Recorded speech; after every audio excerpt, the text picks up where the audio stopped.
Исәнмесез, эфирда татарлар тапшыруы. Студияда мин Эльвира Хөснетдинова эшлим. Бүген безнең программада. Танылган җырлар авторы журналист Найля Яхинаның иҗат кичәсе узды. Найля менә безнең татар халкы өчен күптән төшкән бер бүләк дип әйтәм мин аны. Чөнки менә әүвәлге татар көйләрен, озын татар көйләрен пропагандалаучы ул бер шундый ханым. Тубылда сүзгә тура халыкара фестивале узды. Шушы ученыйлар, шушы йыртуынсылар, үзебезнең татар халкыбызның бар белгән шушы үзләренең һөнәрләрен күрсәтүләре. Бергәләшеп шушы төп Сибир йөрбәсендә басып торыгыз. Ул улы эш. Башкортстанның Ярмәкәй районында юа җыю йоласын күрсәттеләр. Юа бабай шып-шып, өтерә бүре килә, сарыкларыңны ашап бетерә. Свердловск өлкәсеннән яшь җырчы Эльвина Калмыкова. Петь татарские песни, как разговор с моей душой, с моим народом, и так я выражаюсь. Чиләбе өлкәсенең Плас шәһәрендәге милләттәшләребез татар мәдәниятен ничек саклый?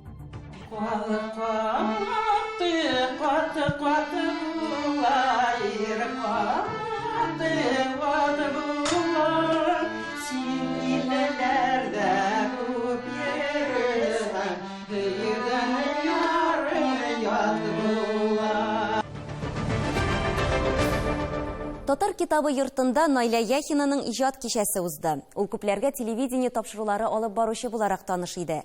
Шулай ук танылган җырлар авторы, шагыйрә, композитор.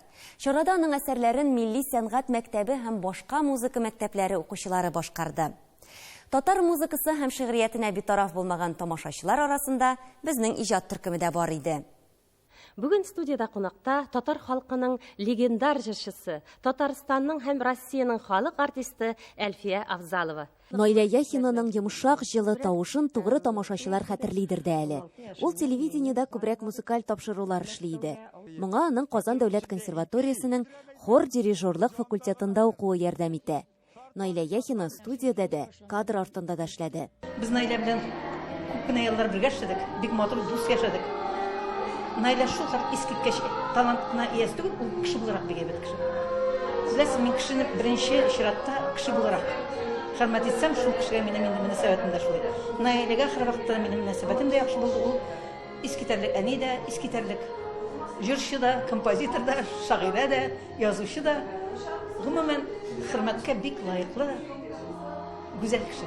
Улыгая төшкәч ничектер экранга чыгып утырасы килми. Роза Андреевна Макарова дигән Милли сәнгать мәктәбенең директоры иде. Найля да безгә кил эшкә дип күптән чакыра иде. Мин сольфеджи хор алып баралам инде, шул белемем буенча. Шулай итеп шунда күчтем дә куйдым, киттем дә бардым, телевидение ташлап. Бераз гына эшләгәннән соң Роза Андреевна әйтә: "Менә 16-нчы татар инглиз гимназиясендә берәрегез ачса иде филиал" дип мөрәҗәгать итә укытучыларга инде. Найля әйтә: "Син телевидениедә эшләгән кеше, организатор ди, әйдә сине ачып җибәр әле." Менә шуннан килеп чыкты. Яктыр тагыр. Ул вакытта 16-нчы татар инглиз гимназиясендә сыйныфтан сыйныфка йөреп балалар җыйганын, аннан анда Милли сәнгать мәктәбенең филиалын ачу мизгелләрен яхшы хәтерли ул. Хәзер инде бу мәктәп бик уңышлы эшли. Балалар Найля Яхинаның шактый җырларын бик яратып башкаралар икән.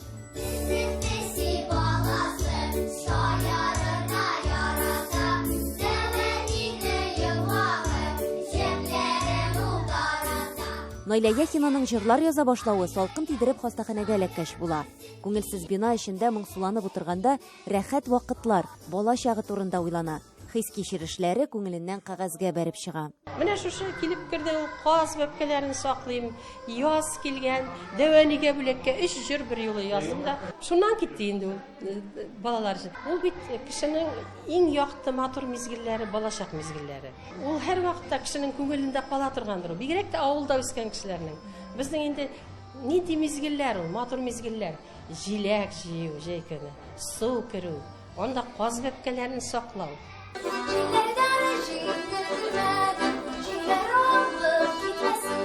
Әкиле Әтиләрне инде ул консерваторияда укыганда ук иҗат итә башлый. Ул вакытта аңа укытучылары композиторлык бүлегенә күчәргә дә тәкъдим ясаган булган.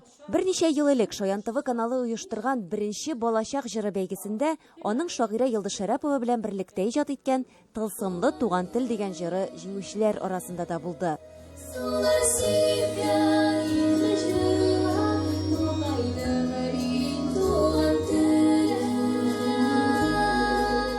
Композитор буларак миңа бик ошады. Миңа гына түгел, инде жюригә дә шаган димәк. Ул бит ябык конкурс иде. Аның кем икәнен теге соңыннан конвертны ачкач кына белделәр. Аның менә ничектер оркестр уйнаган шикелле. Аның музыкасы бик тирән. Моңлы, шундый киң диапазонлы. Ул бүтән теге галәмне иңләп ала инде. Менә шушындый сизелә. Балалар җырына, балачак җырына гомумән шундый кирәк. Менә калса ихласлыгы шушылай ярдәм итә торгандыр. Менә безнең татар халкы өчен күптән төшкән бер бүләк дип әйтәм мин аны. Чөнки ул менә әүвәлге татар көйләрен, озын татар көйләрен пропагандалаучы ул бер шундый ханым. Бер 5-6 җыр язды минемгә һәм менә ул әбиләр чыгыда менә бу җилләрдән җиңел күлмәк тә бик инде популяр булып китте. Ул бит ул шигырь язу, или китап язу име, менә сүзне тыя белү кирәк. Наилә ханым менә шуны тыя. Наилә Яхина олылар эчендә, балалар эчендә яза. Журналистикадан да тулысынча китә алмаган. Инде 10 елга якын Тәртип радиосында бик яратып, кабатланмас моңнар тапшыруын алып бара. Соңгы арада хикәяләр дә яза башлаган. Тик әлегә анысын бер кешегә дә күрсәтмәдем ди. Әнә шундый чын иҗат кешесе ул Наилә Яхина. Эльвира Хөснетдинова, Наил Абдуллин, Татарлар, Казан. 2 ил, 13 шәһәр, докладлар, җырлар һәм биюләр. Тубылда сүзге тора халыкара фестивале узды. Чарада 300 кеше катнашты. Алар барысы да татар халкының тарихи мәдәни мирасы үсеше өчен җан атучылар. Фестивальдә безнең төбәктәге хезмәттәшләребез дә булды. Инде 3 ел дәвамында Тубыл шәһәрендә җәмәгать эшлекләре, тарихчылар, иҗат коллективлары һәм татарларның тарихи мәдәни мирасын саклау һәм үстерү бурычына битараф булмаганнар җыела. Аҗыр саваплыгын багышлыгыз, исәнлек саулыкларыгызга. Мөселманнарга хас гадәт буенча чара дуга укудан башланды. Бүтән татарларның инде бер проблемалары бар дип уйлыйм мин. Менә үзебезнең диннәребезне саклау, үзебезнең телләребезне, гореф-гадәтләребезне саклау ул дәвамында да бик актуаль булып тора. Сүзгә тора Себер татарларының һәм Евразия киңлегенең төп халыкларының тарихи мәдәни мирасы халыкара фестиваль конкурсы Россиядән һәм башка илләрдән татарларны җыя. Фестивальнең географиясы елдан-ел арта. Кояшлы Казакъстаннан килгән кунаклар да конференциянең алыштыргысыз катнашучылары булып кала. Быелгы чарада архитектор Сагындык Жанбулатов сүзгә Патшабекага багышланган мемориаль комплекс төзү проектын тәкъдим итте. Я как архитектор считаю, что именно нужно поставить памятник. Или какие-то там парки и так далее. Может быть, какие-то оранжереи. Не знаю, как угодно, необходимо прославлять этого человека. Оештыручылар билгеләп үткәнчә чара белән яшьләр дә кызыксына башлады. Быел конференциядә Тубыл укучылары да катнашты. Сузга – дочь казанского хана Шигая, любимая жена хана Кучума. 5 сәгать дәвамында тарихчылар, архитекторлар һәм җәмәгать эшлекләре үз докладларында татар дөньясының актуаль мәсьәләләрен яктыртты. Әмма татар мирасы кәгазьдә генә түгел, халык иҗатында да саклана.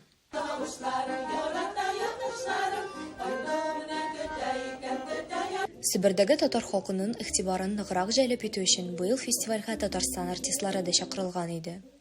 Алар бәйге кунакларына үз җырларын һәм биюләрен бүләк итте.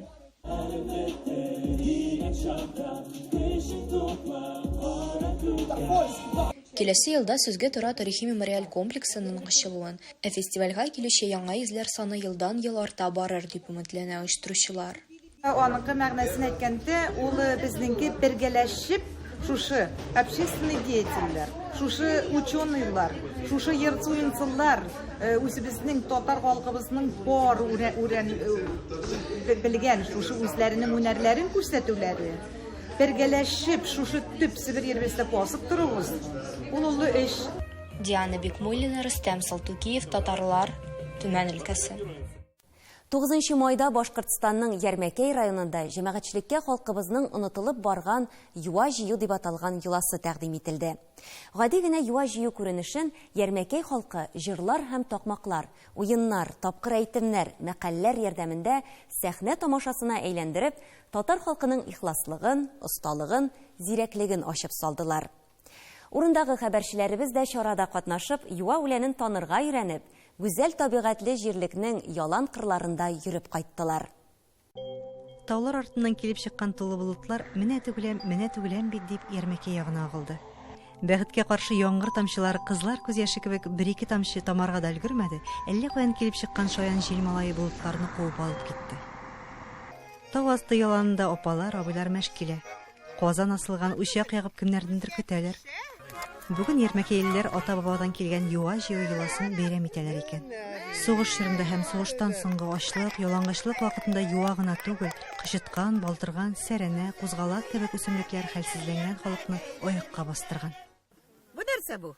Шешкә, бу бит безнең Әргизем бай дигән шешкә. Үзе без шейтсәк умырзая. Башкортстанның искитмәле гүзәл табигатьле Ярмәкәй районының Ярмәкәй авылында татар халкының милли йолаларын барлау, саклау буенча зур эш алып барыла. Юа җыю йоласын оештыручыларның берсе булган Тәнзилә Ханнанова сүзләренчә, ул җитәкләгән Ярмәкәй районы Аккалфак хатын-кызлар берләшмәсенең һәм шул ук исемдәге фольклор ансамбленең төп бурычы татар халкының гореф-гадәтләрен, мәдәниятен, телен саклау, балаларны дөрес тәрбияләү. Шуңа күрә чараларга мөмкин кадәр күбрәк кешене җәлеп итәргә тырышалар.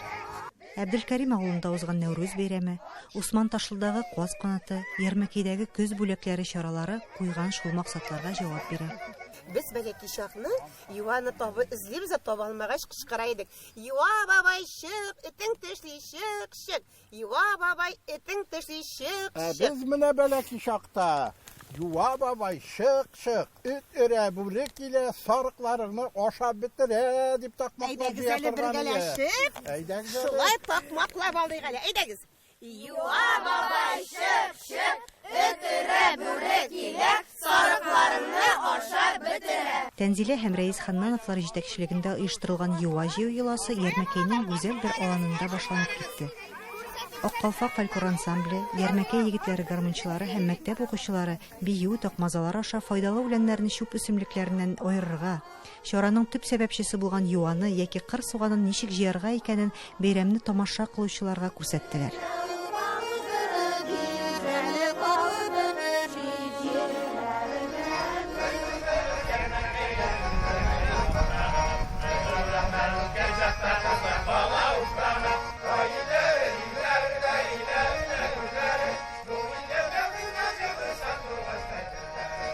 Табигать кочагында башланган юа җыю йоласы Ярмәкәй район мәдәният сараенда дәвам итте.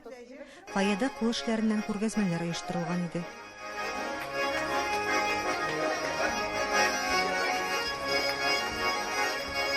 Урындагы Аккалфак оешмасының күркәм чарасында катнашырга дип төрле төбәкләрдән кунаклар җыелды.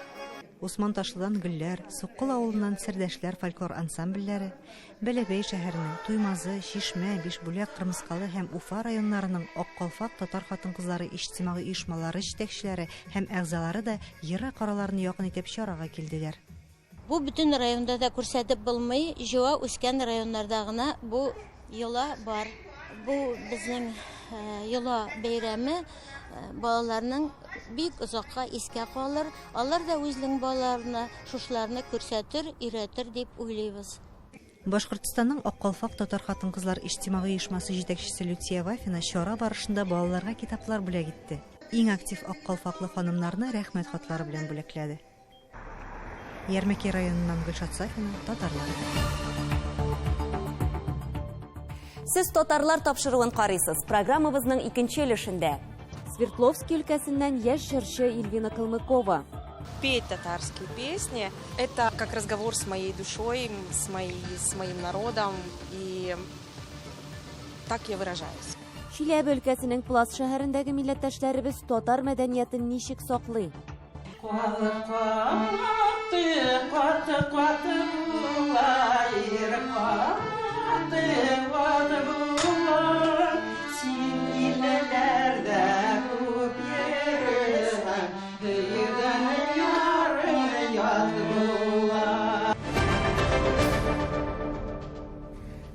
елларда Уралдагы татарлар арасында яшь җырчы Эльвина Калмыкова исеме еш яңгырый.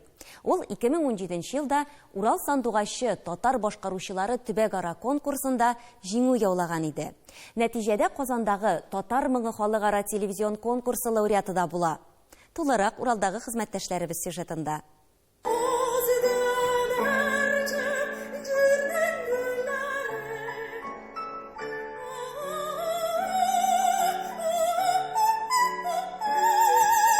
Эльвина Калмыкова вокал буенча Урал дәүләт консерваториясын тамамлый. 2017 елда Екатеринбургта узган Урал сандугачы төбәк-ара фестивалендә опера башкару номинациясында беренче премияга ия була. Фестиваль тамашачылары һәм жюри әйтүенчә, Эльвина татар җырын бик лаеклы итеп башкара. Туган телендә аралашмаса да, халкының моңын бик яхшы аңлый ул. Я очень хорошо понимаю татарский язык. Когда я приезжаю к бабушке в деревню, бабушка со мной разговаривает на татарском, я отвечаю на русском. Даже когда вот приезжаю в другие города, в деревни, я прекрасно понимаю язык, но отвечаю на русском. Потому что все равно нету голосовой языковой практики. Эльвинаның әтисе тумышы белән Свердловск өлкәсе Түбән Серга районы Аккүл авылыннан, әнисе Татарстан Республикасының Балтач районыннан. Бала чагыннан ук яшь башкаручы җырларны тыңлап, аларны тиз арада исендә калдыра һәм һәр вакыт җырлап йөри. Эльвина әйтүенчә, бар туганнары аның сәхнәдән татар җырларын башкаруын теләй иде. Теләкләре чынга аша, тик 2017 елда кызның тормышына сынаулар да килә. Урал сандугачы бәйгесендә җиңүеннән беренче көн узгач, әтисе бакыйлыкка күчә. Мой отец, мои родители, родственники всегда мечтали о том, чтобы я была на сцене с татарскими песнями. И когда меня пригласили на татар моңы, да, когда выступала в Казани уже в ноябре 2017 года и взяла первую премию, и я понимаю, что я посвящала эту премию папе.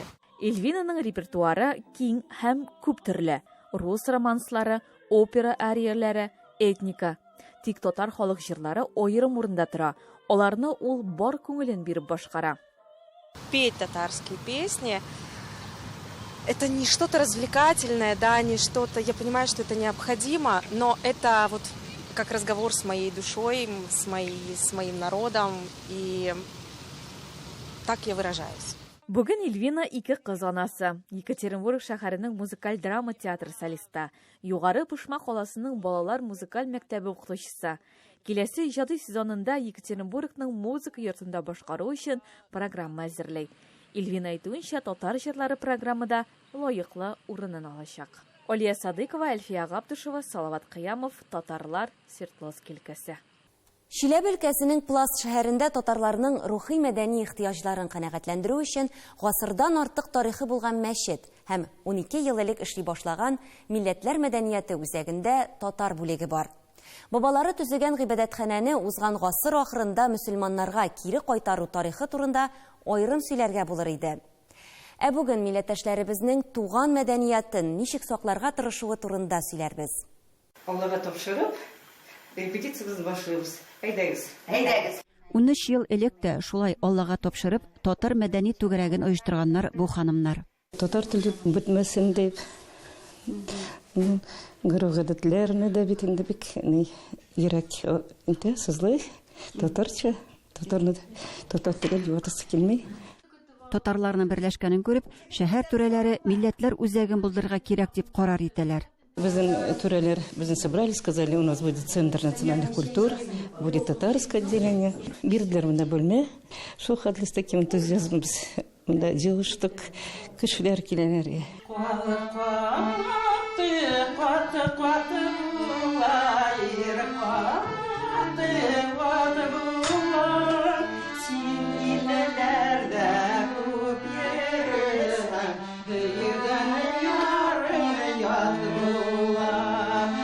Җыелышлар, репетициялар уздыруга, иҗат өчен үз урыны булуга сөенеп, дәртләнеп эшли милләттәшләр.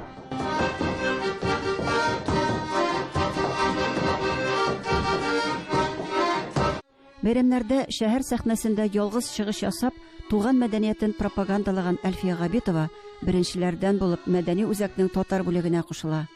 Җыр-моң яратучы талантлы ханым дуслык мәдәни түгәрәге эшчәнлегенең аерым бизәге.